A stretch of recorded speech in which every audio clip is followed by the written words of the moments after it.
Imagine a time before we had real images of black holes. Back in 1979, a scientist created the first ever computer simulation of a black hole. And guess what? It was surprisingly accurate. This happened on an IBM 7040, an old computer that used punch cards.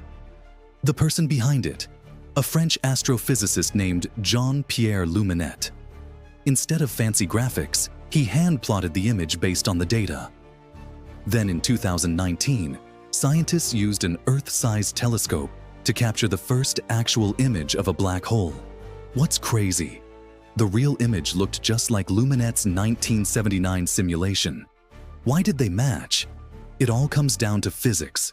The bright ring around the black hole, called the accretion disk, looked exactly as predicted. It's because of something called the Einstein effect and Doppler Shift. Simply put, light bends around the black hole due to gravity, and motion makes one side look brighter than the other. Here's a fun fact.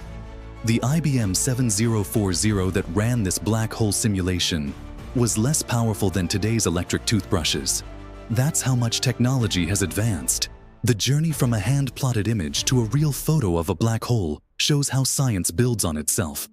One person's work can lead to groundbreaking discoveries decades later.